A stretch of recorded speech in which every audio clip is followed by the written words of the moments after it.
Welcome, everyone. Welcome back to Exploring Still Connected. We are having another episode of our Roadside Ramblings, and we have a special guest, Marcus. Marcus is the president of KingStar, so we've worked with Marcus over the past year or so to get our camper, which is behind us, and we've been thoroughly excited about that camper. So having the opportunity to sit down with Marcus and hear his story and how KingStar started is hopefully something you're interested in. I know I'm interested in it.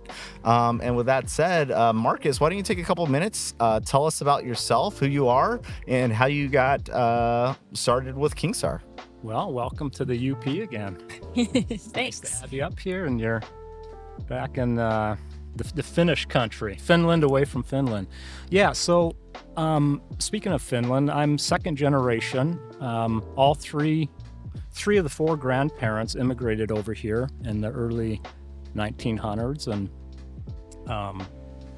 born and raised here as my folks were. I'm the youngest of six kids, and Dad was an entrepreneur. He was a contractor, and he was a manufacturer of wood-burning stoves during the 70s, the energy crisis then. He had a few patents on his wood-burning furnaces, and then my brother Cal was 15 years old at the time, and he came out with the Boss snowplow. We all kind of went our own ways. I went to Arizona and got into horses. I've always liked the concept, kind of the black sheep of the family.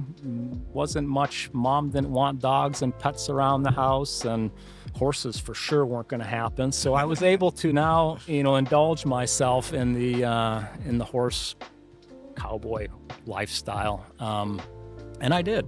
Yeah. Bought a horse and bought a bumper pull 2-horse trailer, bought a truck camper, and I'd go about do my things. And it's like, man, this is a lot of work, this loading up the horse. And because I went to Arizona, and so as you know, growing up there, you go up to Flagstaff and it's quite a difference in temperature. Yeah.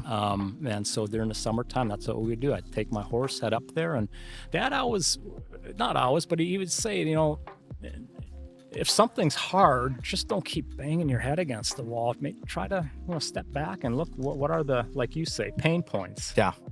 And so that was the genesis of the trailer, of the horse trailer that was developed, and that's kind of the start of KingStar. And then we got going on that, and went to a trade show in late 2019 and come back, and then the whole world fell apart and the RV market really took off. Well, the truck camper was something before that all happened. We already had that in the mix because we figured that if we're going down the road to these horse shows or rodeos, things like that, why not have two products to sell?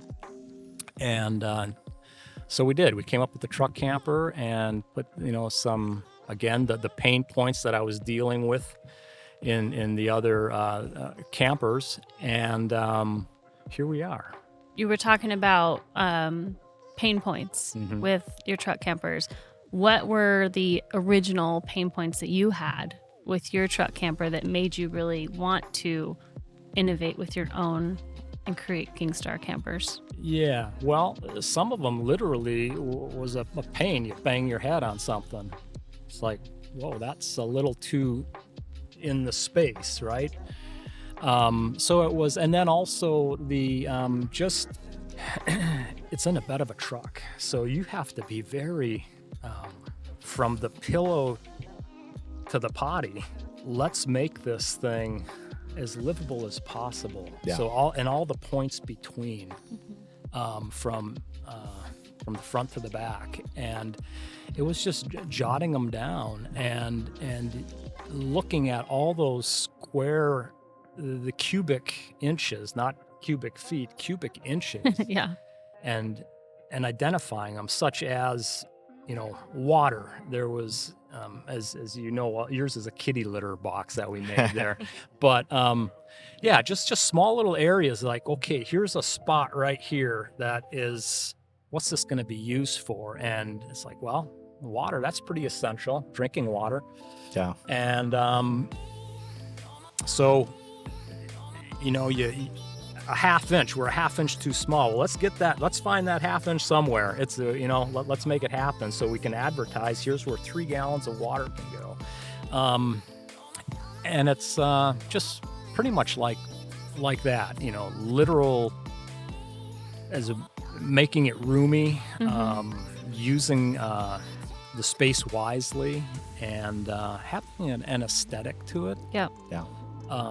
That is appealing, and you have all the different brands of trucks, and it is a big box, so to speak, but does it have to be ugly? No, let's try it. And I think I look at some of these cars and I scratch my head at the stampings, and it's like, how did that make it pass? Yeah. Because it doesn't cost any more to make it, you got the same metal, and why do you have those angles or lack thereof? Yeah, exactly. And obviously it's all, beauty's in the eye of the beholder. I get that. But anyways, it's interesting. Yeah. Well, and I think some of it's, things have worked and it's always worked, and, let's just continue to go until it works. And I mean, in the camper industry, there's a lot of great products, and there are a few innovators out there, as we did our research, that are really pushing the boundary. I think Kingstar is one of them. And, but a lot of the other, legacy companies, I would say, it just took longer for them to adapt and change with the times, which is, good and bad, depending on how you look at it. We're looking at campers originally. We're looking at like early 2000s Bigfoots. And I was like, this is a great solid shell, and it's just very durable. It's robust. Like, it's something that, will last us a long time. The interior, we would gut and remodel, and modernize it, if you will. But I mean, it was a fantastic pair of bones. And I think that that structure, is one of those things that's legacy, and it continues to stay. And, maybe you give it a little uplift, a facelift, if you will. But those big changes, the really big innovation, that tend to take a little bit longer. And, as a new company, Kingstar is, I just see the innovation constantly. And that's fascinating to see with each camper that comes out. There's always a slight innovative aspect to it in the unit. Ours being the command center for working remotely, the litter box. I think you did that a couple units before us, so we got to leverage that as an aspect, and all these little fine-tuning things. So I really appreciate that, and I think that's one of the things that made us ultimately want to work with Kingstar and go with Kingstar Campers, was that innovative aspect. So I think that's really valuable. I'm curious, speaking of the camper, so the Camino 88 behind us, it's a very striking and very unique appearing camper, as you said. There's a lot of features in it that I've never seen in any other campers. The living space, as you said, is fantastic. You want to be in there. You want to hang out. So really, what was the inspiration for that design, for this concept of the Camino 88? Obviously, you talked about the pain points, but again, where did you get this fastback look from? Where did that inspiration come from? Cal. No, he not only is he, he's. You haven't met him yet. No. No. Well, he's a unique guy. Yeah, I mean, very gifted. He can whip out a cartoon here and that'll make you laugh. But so, to your point on that, 2017-18, William, Cal, and I, we were at his house. We had his truck there, and we got a bunch of 2x4s and half-inch plywood, and we just laid them out, and we were doing cuts and putting them in the bed of the truck, supporting it up, standing back like we are right now. And it was just a big plywood deal. Yeah. And I had some of my ideas. William had his ideas, and Cal had his idea. And when that one went up, it was like, now that's cool. Yeah. And there it is. Yeah. Yeah. So, to the it was a thought that came to my mind, the fish and ski locker. So our engineer, Mike, wish we could have had him on board right from the get-go. Fabulous engineer. So I kind of the ideas guy on this. and saw this, we have the flatbed boxes for the flatbed, but the pickup truck deal, I'm looking at that bed rail and it's like, wow, there could be something there. Yeah. And it's like, I got Cal and I said, for fishing poles and skis, that's another thing. I like the downhill ski. I was in Park City this past winter with my sister Connie and her family. And I'm talking away there with Mike and, what I had in mind. And Cal always has a pen and a pad of paper, and he's stepping aside, and I kid you not, within 3 minutes, he shows the picture. I said, that's it. Done. I mean, the whole slide deal, and then Mike looked at it, and, a week later, bang, the prints are off, and it's, so some of the stuff has been very spontaneous. Mm-hmm. Yeah. And a few tweaks on it, and other things, we've had to work our way through it. Yeah. So. Yeah, great team to work on things together with and just bounce ideas off of, it sounds like, though. And Yeah. I was talking to Mike one day, the first time when we were picking up our camper, he happened to be around because, we have a prototype garage on our camper. So that was one of those same kind of prototypes, if you will. And I had the chance to chat with Mike. And we were sitting down and he told me something very funny, the fact that you have the Finnish heritage, the sauna is a big part of the Finnish heritage. And he's like, I think those brothers, they just get together in the sauna and just start coming up with all these ideas. Like, that's what they do in the sauna. He's like, I don't know. They must be doing something right there. So, I think we need to get a sauna in our personal lives so we can have a little bit of that kind of creativity that comes our way. Yeah, it's in the steam. Can you share some of your, I guess, maybe a piece of advice that you would give to someone considering a similar lifestyle where they're putting a lot of, hours on the road or spending time in their camper like that? Well, that might be one of the toughest questions where I might be caught flat-footed on, because I'm coming at it from, I'm one of the owners of the company, so I'm coming at it from trade show to trade show.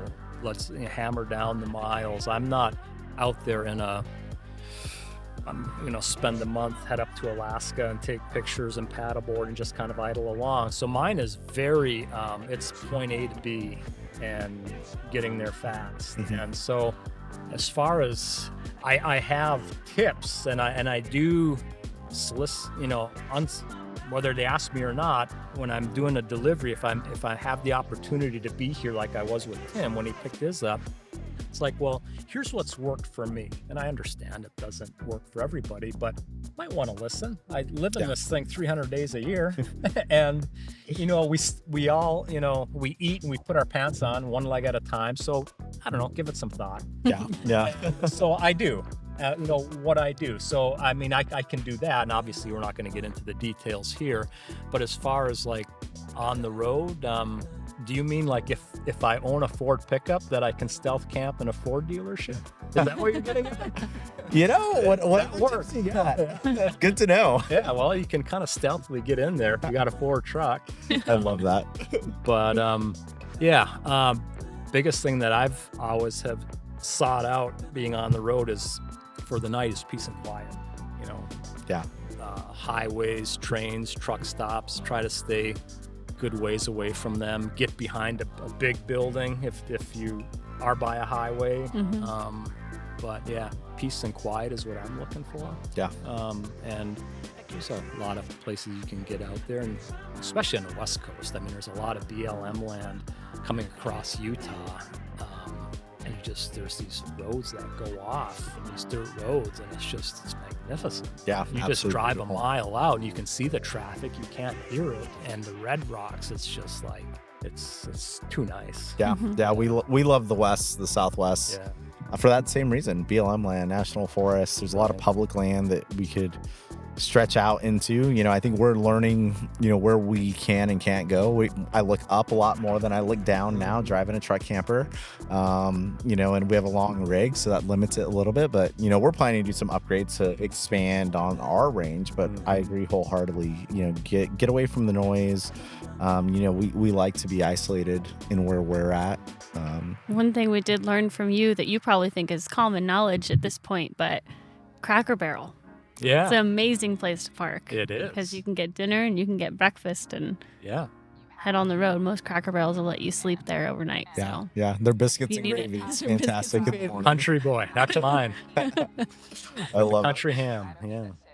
Back to your personal experience, and as we're on the road right now and we're kind of having this roadside rambling conversation, I kind of want to end in a way. I really just want to hear if there's any memorable experience that you've had being on the road, outside of the shows and KingStar, as a company, but as you spend your days on the road traveling, from here and the beautiful UP of Michigan down to Arizona, and all around the US, is there any memorable experience that's really stuck out to you over the past couple of years?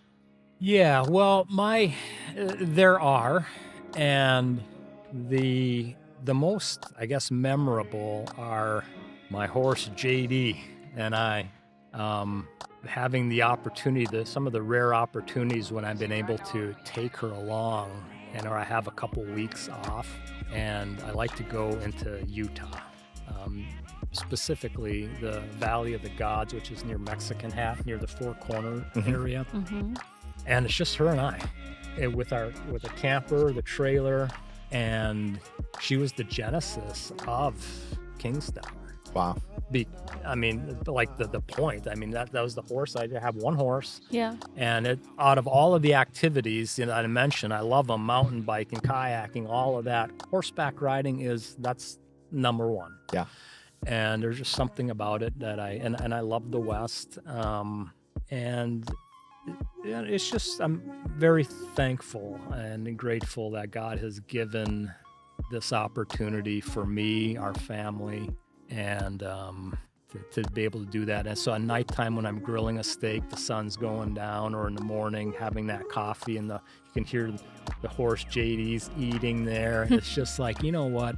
It just doesn't get better than this. Yeah. And to be part of it, of the building the brand, building the product with the whole team, everybody involved.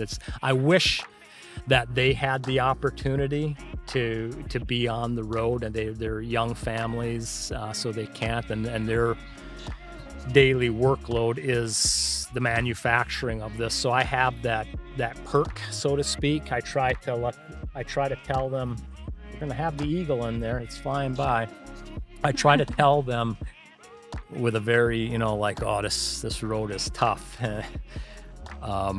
Jokingly, they know I'm having a good time on it, but because it really is, it's it can be tough, trying to get from here to there if you're under the gun, but once you're out there, it's quite nice living in that camper, if I may say so myself. Yeah. Well, as you said, that type of moment, the solitude of being out there, you and your horse, and we had this conversation the other night. There's something about the West and the Southwest specifically that's, maybe romanticized a little bit for those of us that live in the States and even those that have visited. But something about having this wide open land and, being able to see these vistas, that just goes miles and miles. Those are very magical moments. It's incredible. King David talked. He said, "A fool in his heart says there is no God." And that just comes right home. You sit there. I'm on this beautiful beast. God made it. Yeah. Looking at this creation, the sun coming up, going down, the topography, it's like, wow. Yeah. It just knocks me out. It's amazing. Yeah. And it's those kind of moments that it's why we do what we do. We get out there, and I love meeting the people, and we talked about this. Everyone has a story to share, and I love hearing those stories. I learn vicariously through them, if you will. But again, when Dee and I are out in Moab, or when we're doing our trips back towards Arizona, and we just stop and we're camping out in the middle of some BLM. It's the best part. Born and raised in Arizona. Yep, born and raised there. So I didn't take it for granted when I was there. I really appreciated what we had, and I left, went out back east for a few years, worked my way back to Arizona and Colorado, which love the Rockies. Absolutely beautiful. I love the mountains, and I think I'll always, the mountains, as they say, the mountains are calling. I think it will always end up back in a state, whether it's like a Montana or Colorado, or, who knows, maybe we're going to Canada. They have beautiful Canadian Rockies are absolutely gorgeous as well.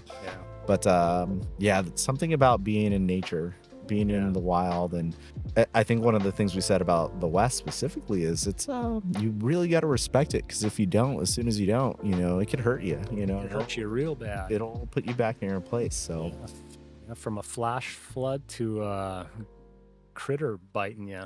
Exactly. Yeah. But I mean, that's part of the adventure. That's part of the That's journey. part of the romance of the desert. And I think it's why we do it. So I think that's all I have. Deidre, you have That's anything all I to add? have. Been a great conversation. Yeah. It's been a lot of fun. Great conversation. Marcus, thank you very much for joining us. Pleasure. Hey everyone, thank you for joining us today. I hope you enjoyed that content. If you did, leave a comment down in the comment sections below. I'm really interested to see if you like that kind of content. I know I enjoy interviewing people as we're traveling on the road. For the full-length interview with Marcus from Kingstar, head over to the Kingstar channel. You can find about an hour-long interview that we did with him. There's lots of great content going into their business perspective, different creativity, inspirations, customer service, and more details into some of their products. Definitely go give them a check out. And then again, thank you for being here. Follow, like, and subscribe, and look forward to more future content. Catch you guys in the next one.